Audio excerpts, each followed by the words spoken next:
రాష్ట్రపతి భారత సైన్యాధికారి మరియు పార్లమెంట్లో అంతర్భాగం. ఇతనికి గల అధికారాలు శాసనాధికారాలు. ఆర్టికల్ 78 ప్రకారం రాష్ట్రపతి పార్లమెంట్లో అంతర్భాగం. పార్లమెంట్ అంటే రాజ్యసభ, లోక్సభ, రాష్ట్రపతిని కలిపి పార్లమెంటుగా పరిగణిస్తారు. పార్లమెంట్ రూపొందించిన బిల్లులు, ఆర్డినెన్స్లు అన్నీ రాష్ట్రపతి ఆమోదంతోనే చట్టాలుగా మారుతాయి. కాబట్టి రాష్ట్రపతి పార్లమెంట్లో అంతర్భాగంగానే పరిగణిస్తారు. పార్లమెంటు ప్రారంభ వార్షిక సమావేశాలను ప్రారంభిస్తారు. ఆర్టికల్ 83 నిబంధన ప్రకారం రాజ్యసభకు సాహిత్య, సైన్స్, కళా రంగాల్లో విశిష్ట సేవలు అందించిన 12 మందిని రాష్ట్రపతి నియమిస్తారు. ఆర్టికల్ 85(1) ప్రకారం పార్లమెంట్ ఉభయ సభలకు సమావేశం పరచడానికి రాష్ట్రపతికి అధికారం ఉంటుంది. ఆర్టికల్ 85(2) ప్రకారం పార్లమెంట్ సమావేశాలను ఏర్పాటు చేయడం, దీర్ఘకాలిక వాయిదా అనగా ప్రోరోగ్ చేయడం. ఆర్టికల్ 85(2)(b) ప్రకారం లోక్సభను రద్దు చేయవచ్చు. ఆర్టికల్ 86 ప్రకారం లోక్సభ, రాజ్యసభలను సంయుక్తంగా లేదా విడివిడిగా సమావేశాలు పంపవచ్చు. ఆర్టికల్ 103 నిబంధన ప్రకారం పార్లమెంట్ సభ్యుల అనర్హతను కేంద్ర ఎన్నికల సంఘాన్ని సంప్రదించి నిర్ణయిస్తారు. ఆర్టికల్ 108 నిబంధన ప్రకారం ఏదైనా ఒక సాధారణ బిల్లు లోక్సభ, రాజ్యసభలో మధ్య భిన్నాభిప్రాయాలు వ్యక్తమైనప్పుడు రాష్ట్రపతి పార్లమెంట్ ఉభయ సభల సంయుక్త సమావేశాన్ని ఏర్పాటు చేస్తారు. దీనికి లోక్సభ స్పీకర్ అధ్యక్షత వహిస్తారు. ఆర్టికల్ 110, ఆర్టికల్ 117 ప్రకారం ద్రవ్య, ఆర్థిక బిల్లులు లోక్సభలో ప్రవేశపెట్టాలంటే రాష్ట్రపతి పూర్వానుమతి తప్పనిసరిగా తీసుకోవాలి. ఆర్టికల్ 111 ప్రకారం పార్లమెంట్ రూపొందించిన బిల్లు రాష్ట్రపతి ఆమోదంతోనే చట్టాలుగా మారతాయి. ఆర్టికల్ 123 ప్రకారం పార్లమెంట్ సమావేశంలో లేనప్పుడు రాష్ట్రపతి ఆర్డినెన్స్లు జారీ చేస్తారు. ఈ ఆర్డినెన్స్లకు సాధారణ చట్టాలకు ఉన్నంత విలువ ఉంటుంది. ఈ ఆర్డినెన్స్ చట్టాలుగా కొనసాగాలంటే తిరిగి పార్లమెంట్ సమావేశమైన 6 నెలల్లోగా ఆమోదించవలసి ఉంటుంది. ఆర్టికల్ 201 ప్రకారం రాష్ట్ర శాసనసభలో ప్రవేశపెట్టిన బిల్లులో ఏదైనా సందిగ్ధత ఉందని భావించినప్పుడు గవర్నర్ ఆ బిల్లును రాష్ట్రపతి పరిశీలనకు పంపినప్పుడు ఆమోదించడం లేదా తిరస్కరించడం చేయవచ్చు. ఆర్టికల్ 91(1) ప్రకారం రాజ్యసభ సమావేశాలు నిర్వహించడానికి కొన్ని ప్రత్యేక సందర్భాల్లో సభాధ్యక్షులు లేనప్పుడు తాత్కాలిక సభాధ్యక్షులను రాష్ట్రపతి నియమిస్తారు. రాష్ట్రపతికి గల కార్యనిర్వహణ అధికారాలు. ఆర్టికల్ 58 ప్రకారం రాష్ట్రపతి కేంద్ర ప్రభుత్వ కార్యనిర్వహణ అధికారాలన్నీ నిర్వహిస్తారు. కేంద్ర ప్రభుత్వానికి సంబంధించిన అన్ని కార్యనిర్వహణ నిర్ణయాలు రాష్ట్రపతి పేరు మీదనే జరుగుతాయి. ఆర్టికల్ 58(2) ప్రకారం భారత సర్వ సైన్యాధికారి. ఆర్టికల్ 74(1) నిబంధన ప్రకారం దేశ పరిపాలన నిర్వహణలో రాష్ట్రపతికి సలహాలు, సహాయం అందించేందుకు ప్రధానమంత్రి అధ్యక్షతన కేంద్ర మంత్రిమండలి ఉంటుంది.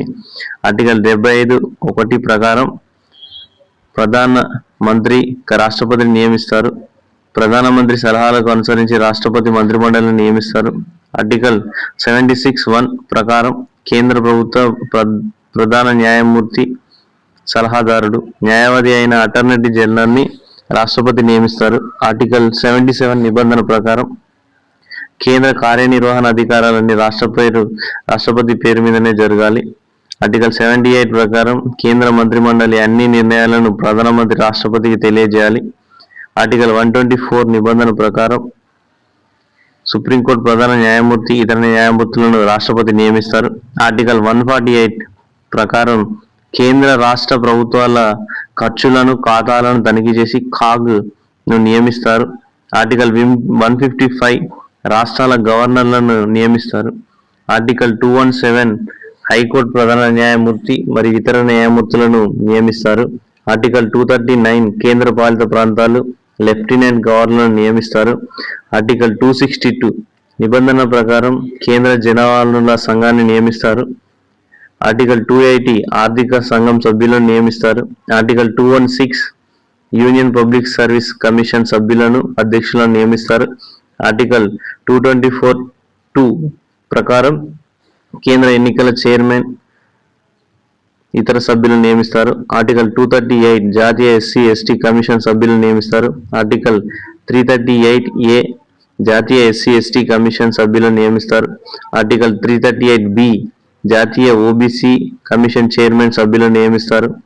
ఆర్టికల్ 340 దేశంలో వెనుకబడిన తరగతుల స్థితిగతులను అధ్యయనం చేయడానికి బీసీ కమిషన్ ఏర్పాటు చేస్తారు.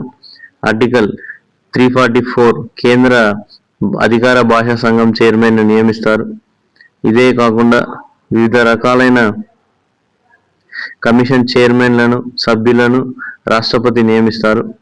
రాష్ట్రపతికి గల వీటో అధికారాలు. వీటో అంటే తిరస్కరించడం, నిరోధించడం, నిలుపుదల చేయడం అనే అర్థం. ఏదైనా సాధారణ బిల్లు ప్రతిపాదనను పార్లమెంట్ ఆమోదించిన తర్వాత రాష్ట్రపతి ఆమోదానికి పంపితే ఆర్టికల్ 111 ప్రకారం ఈ క్రింది రకంగా చర్యలు తీసుకోవచ్చు.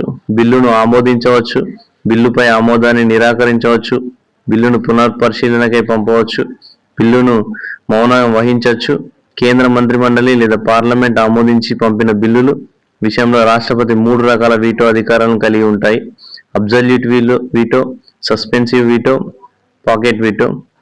అబ్సల్యూట్ వీటో అనగా కేంద్ర మంత్రిమండలి లేదా పార్లమెంట్ ఆమోదించి పంపిన బిల్లును రాష్ట్రపతి తన ఆమోదం లేకుండా కారణం లేకుండా తిరస్కరించడాన్ని అబ్సల్యూట్ వీటో అంటారు.